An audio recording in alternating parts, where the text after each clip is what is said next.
नमस्कार, मैं जानिशा और आप देख रहे हैं भारत रफ्तार। अमेरिकी राष्ट्रपति डोनाल्ड ट्रंप ने जब से दुनिया के कई देशों पर रेसिप्रोकल टैरिफ का ऐलान किया है, तभी से ग्लोबल टेंशन का माहौल बना हुआ है। अब एक बार फिर से अमेरिकी राष्ट्रपति ने एप्पल के सीईओ टिम कुक को धमकी दी है। उन्होंने एप्पल को आईफोन का प्रोडक्शन इंडिया में जारी रखने पर 25% की टैरिफ लगाने की बात कही है, लेकिन यह फैसला भारत को नुकसान नहीं पहुंचा पाएगा। अगर अमेरिका भारत में बन रहे आईफोन पर 100% भी टैरिफ लगा दे, तब भी वे आईफोन एप्पल को सस्ता पड़ेगा। टिम कुक के लिए भारत से जाना आसान नहीं होगा। आइए इसका पूरा गणित समझते हैं। एप्पल ने आईफोन के प्रोडक्शन, खास तौर पर असेंबलिंग के लिए चीन पर से अपनी निर्भरता को कम करने के लिए भारत की ओर शिफ्ट होना चाह रहा है। काफी हद तक आईफोन बनने वाली कंपनी फॉक्सकॉन ने इंडिया में निवेश करना जारी किया है।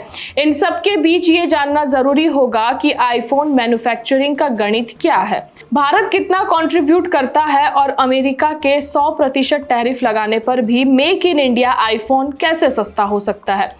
ग्लोबल ट्रेड रिसर्च के मुताबिक जो है एक रिपोर्ट आई, उसमें $1000 के मूल्य वाले आईफोन की मैन्युफैक्चरिंग एक देश में नहीं होती है।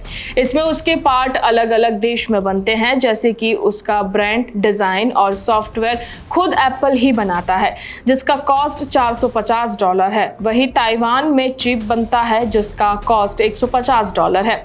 वहीं मेमोरी चिप साउथ कोरिया में बनता है, जिसका कॉस्ट $90 है।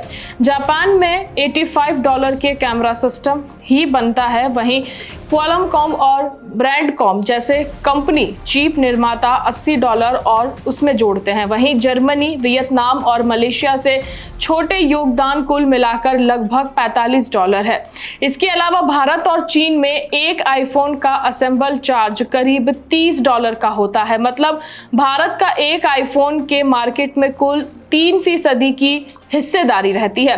कुल मिलाकर आईफोन का ज्यादा फायदा उसके डिजाइन और ब्रांडिंग से आता है, ना कि असेंबल से।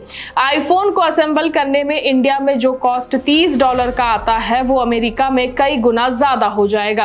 अगर एप्पल आईफोन असेंबल भारत में शिफ्ट करेगा तो उसे ये महंगा पड़ेगा, क्योंकि भारतीय वर्कर की सैलरी महीने में करीब $230 होती है, जो कि अमेरिका में जाकर वो $2900 बैठेगी। इस हिसाब से असेंबल में जो भारत में $30 लगते हैं, वही अमेरिका में करीब $390 हो जाएंगे। ये सिर्फ असेंबल कॉस्ट का आंकड़ा है, इसमें लॉजिस्टिक कॉस्ट अलग होगा। अगर मान लीजिए कि अमेरिका की शर्तों को एप्पल मान लेता है, तब भी उसके लिए भारत में असेंबल करना सस्ता रहेगा, क्योंकि आईफोन पर 25% टैरिफ के बाद उसकी लागत $30 से बढ़कर $37.5 हो जाएगी। वहीं अगर अमेरिका 100% भी इंपोर्ट टैरिफ लगाता है, तो आईफोन का असेंबल चार्ज $30 से बढ़ाकर $60 हो जाएगा, जो कि अमेरिका के $390 की तुलना में काफी कम होगा। एक आईफोन को असेंबल करने पर भारत में कंपनी के कुल $30 का खर्च आता है। अगर उस पर 100% इंपोर्ट टैरिफ को जोड़ दे, तब भी वो रकम कुल $60 हो जाएगी, जो कि अमेरिका में इस काम के लिए लगने वाली औसत चार्ज $390 की काफी कम होगी। कुल मिलाकर बात यह है कि अमेरिका की धमकी के बाद भारत को बहुत कम नुकसान होगा, क्योंकि अगर एप्पल अमेरिका में असेंबली को शिफ्ट करता है तो उसे भारी नुकसान झेलना पड़ेगा। इसलिए टिम कुक का इंडिया में प्रोडक्शन बंद करना काफी मुश्किल लग रहा है।